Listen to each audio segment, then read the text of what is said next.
আজকে দেখব ফটোশপের মাধ্যমে কিভাবে ব্যাকগ্রাউন্ড রিমুভ করে। ফার্স্টে আমার লেয়ারটা কপি করতে হবে। লেয়ার কপি করার নিয়ম কন্ট্রোল জে। এরপর আমরা কি করব, লেয়ার 1 এর উপরে আমরা পাথ ক্রিয়েট করব। পাথ ক্রিয়েট করব কন্ট্রোল দিয়ে, পেন টুল দিয়ে।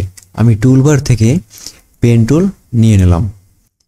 পেন টুল নিয়ে আমি এখান থেকে শুরু করব। আমি 1 পিক্সেল ভিতর থেকে পাথ ক্রিয়েট করা শুরু করব।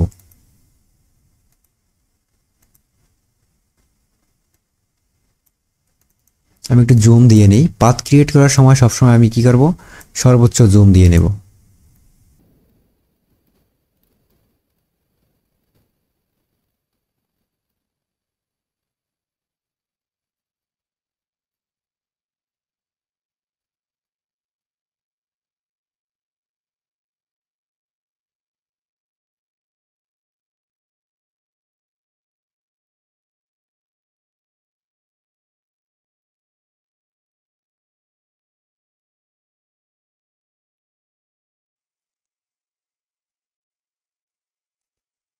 আমি পাথ যেখান থেকে শুরু করছি সেখানে কি করব, শেষ করব।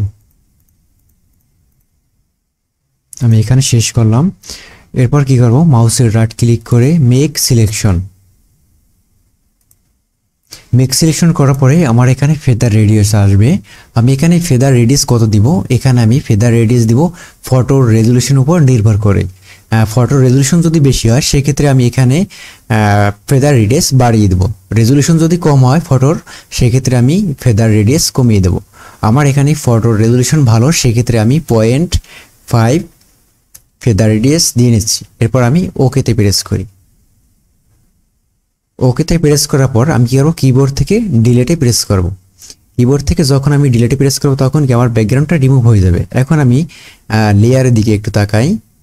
এখানে লেয়ার আছে কোনটা, 1 এবং 2। আমি কোন লেয়ারে কাজ করছি, লেয়ার 1 এর উপরে। এখন ব্যাকগ্রাউন্ড লেয়ারটা যদি আমি এখান থেকে ডিলিট করে দেই বা এখান থেকে চোখটা যদি বন্ধ করে দেই, তাহলে কিন্তু দেখা যাবে এখানে যে আমার ব্যাকগ্রাউন্ড রিমুভ হয়েছে। তো এভাবে আপনি কি করবেন, ব্যাকগ্রাউন্ড রিমুভ করবেন। আচ্ছা, এরপর দেখেন চারপাশ থেকে এখানে সিলেকশন আছে। আমি এখানে কি করব, ডিসিলেক্ট করব। ডিসিলেক্ট কিভাবে করব, কন্ট্রোল ডি দিয়ে। আচ্ছা, এখন যদি চান যে আমি ব্যাকগ্রাউন্ডে একটা পিকচার নিয়ে বসিয়ে দেবো, কিভাবে করবেন, ব্ল্যাঙ্ক লেয়ার ক্রিয়েট করে। ব্ল্যাঙ্ক লেয়ার কিভাবে ক্রিয়েট করবেন, এইখান লেয়ারের নিচে প্লাস আইকন আছে, অথবা ক্রিয়েট নিউ লেয়ার। আমি কোথায় ক্লিক করব, ক্রিয়েট নিউ লেয়ারে ক্লিক করব। আমার লেয়ার 2 নামে একটা ব্ল্যাঙ্ক লেয়ার ক্রিয়েট হবে। আমি এইখানে কি করব, আমার ব্যাকগ্রাউন্ড ফটোটা প্লেস করে দেব। আমি এখন ফাইল থেকে কি করব, প্লেস করব। ফাইল থেকে আমার এখানে ভালো কোনো পিকচার নাই, আমি এই স্ক্রিনশটটাই এখানে ইউজ করতেছি। আমি কি করলাম, ধরে কি করব, বড় করে দেবো। আমি এটা বড় করে দিলাম। এরপরেও আমরা অপশন বারে কি পাবো, অপশনটা পাবো। আমি চাইলে কিবোর্ড থেকে এন্টার প্রেস করতে পারি, অথবা অপশন বার থেকে আমি টিক মার দিতে পারি। টিক মার দিলাম। এখন আবার আমি একটু লেয়ার দিকে তাকাই। এখানে স্ক্রিনশটটা আছে কোথায়, উপরে আছে। আমি যে ব্যাকগ্রাউন্ড রিমুভ করছি একটা মানুষের, সেটা আছে কোথায়, নিচে। আমি লেয়ার 1টা ধরে কোথায় নিব, উপরে নিয়ে নিব। যখন আমি উপরে নিব তখন কি হবে, আমার লেয়ারটা উপরে যাবে। তো আমার ব্যাকগ্রাউন্ডটা কোথায় আসবে, লেয়ার 1 এর পিছনে। তো এভাবে আমরা ব্যাকগ্রাউন্ড রিমুভ করব এবং পিছনে ব্যাকগ্রাউন্ড ফটো ইউজ করব। এখন এটা সেভ করব কিভাবে, ফাইল থেকে সেভ অ্যাজ। আমি এটা চাইলে র ফরম্যাটেও সেভ করতে পারি। র ফরম্যাটের নাম কি, এখানে পিএসডি। ফাইল নেম আমি এখানে দিই বিজি। এখানে সেভ অ্যাজ টাইপ, এখানে ফরম্যাট নাম আমি দিব কোন ফরম্যাট। আচ্ছা, এরপরে সেভ অ্যাজ টাইপ আমি এখান থেকে পিএসডি ফরম্যাট চুজ করে নিব। এরপর আমি এটা কোথায় সেভ করব, এটা আমি ডেস্কটপে সেভ করব। আমি এখান থেকে ডেস্কটপ চুজ করে নিই, সেভ। আমি কি করলাম, পিএসডি ফরম্যাটে সেভ করলাম।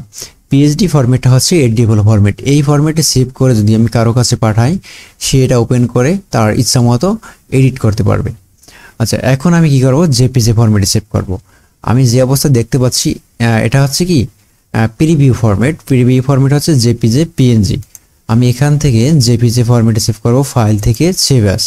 সেভ অন ইউর কম্পিউটার, আমি এখান থেকে ডেস্কটপ চুজ করে নিই এবং ফরম্যাট কি করব, চেঞ্জ করে নেব। কোন ফরম্যাটে নেব, জেপিজি ফরম্যাট। আমি এখান থেকে জেপিজি ফরম্যাট চুজ করলাম, এরপর ওকে বা সেভ। আচ্ছা, সেভে ক্লিক করার পর আমার এরকম একটা ইন্টারফেস আসবে। আমি এখান থেকে কী করবো, কোয়ালিটি বাড়িয়ে নেব। এখানে লার্জ ফাইল, ঠিক আছে, আমি এটা ধরে কী করবো, বাড়িয়ে নেব। এরপর এখান থেকে ওকেতে প্রেস করব। ওকেতে প্রেস করার পর কী হবে, আপনার এটা সেভ হয়ে যাবে। আমি সেভ করছি কোথায়, ডেস্কটপে। ডেস্কটপ থেকে আমি বিজি ফাইল নেম এটা আমি ওপেন করি। তো আমার ব্যাকগ্রাউন্ড রিমুভ কমপ্লিট। ধন্যবাদ সকলকে।